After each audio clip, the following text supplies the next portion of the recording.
Have you ever felt stuck? Like no matter how hard you try, you're caught in a cycle you just can't break? Maybe it's a secret, self defeating habit that weighs you down.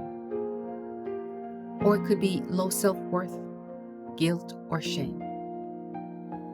Today, we're diving into Isaiah 64, a passage that paints a raw yet hopeful picture of what it means to face the vicious bondage of sin. Yet it is in those very moments when we feel most unworthy that Isaiah reminds us of God's power to restore. That we have a Heavenly Father who never gives up on His children, no matter how far we've wandered. In Isaiah 64, the prophet paints a raw picture of the human condition. He says, we're infected and impure with sin. And when we display our righteous deeds, they are nothing but filthy rags. Like autumn leaves, we wither, and our sins sweep us away like the wind. Picture this. You're caught in quicksand, and the harder you struggle, the deeper you sink. The sad reality is this. Sin isn't just a mistake. It's a vicious, ensnaring bondage. Sin tangles us up in chains. Sin clouds our judgment. Sin deceives us into thinking we can fix ourselves. Sin numbs and hardens our hearts. Sin doesn't just trap us. It dulls our desire to seek God and robs us of the desire to even cry out to God when we need Him most. Sin takes away our desire for spiritual things, like a desire to pray and to seek God. My friends, I've been there. There are seasons in my life where I feel unworthy of forgiveness, stuck in patterns I cannot seem to break. Then there are times when I think I'm displaying my quote-unquote righteous deeds. And the scriptures reminds me that to God, they are nothing but filthy rags. And that hits hard. But it's a humbling reminder that no amount of human effort can erase our sins. Maybe you've looked at your life and thought, I'll never be good enough for God. Friend, let me tell you, we cannot save ourselves, but God can. The scripture tells us that the arm of the Lord is not too short to save, nor is His ear too deaf to hear. So don't lose hope, because the story's ending can be better than the beginning. Here's some good news. Isaiah 64 verse 4 says, "For since the world began, no ear has heard and no eye has seen a God like you, who works for those who wait for Him." This verse sets the stage for understanding God's unmatched love. Even when we're at our worst, God is not distant. He has all of heaven working behind the scenes to redeem us back to Himself. God doesn't want to leave us in a sinful mess. Isaiah 64 verse 8 says, "And yet, O Lord, you are our Father. We are the clay and you are the potter. We are all formed by your hand."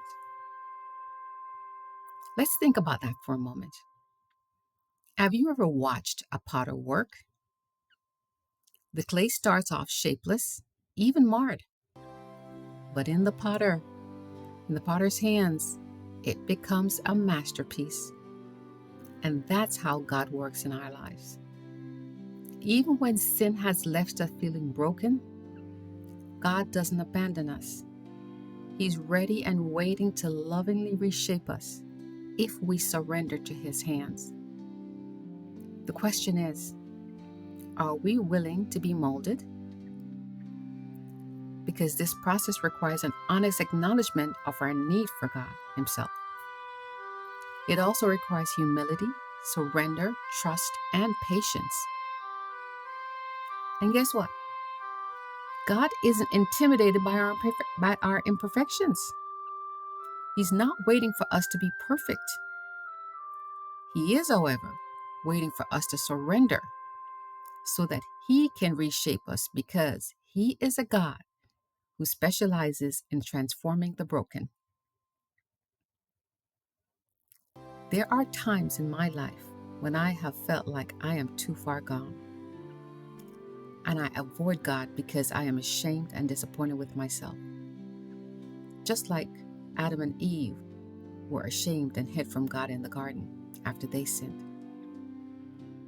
But then I realized there's nothing I can tell God about myself He doesn't already know. He's waiting for me to come and acknowledge my condition, to ask Him for forgiveness and surrender, just like the clay on the potter's wheel, so that He can make and restore me. So how do we break from this vicious, ensnaring bondage of sin? First, let's start by admitting our struggles to God. I have a challenge for you. Take a moment today to write out the sins or struggles you are holding back and you're feeling. Name them. You're not going to be telling God anything He doesn't already know. But coming clean with God will start releasing the chains. Then pray over that list, audibly calling out the sins one by one, asking God to reshape your heart and free you from the things that keep you in this degrading cycle of sin and weighing you down.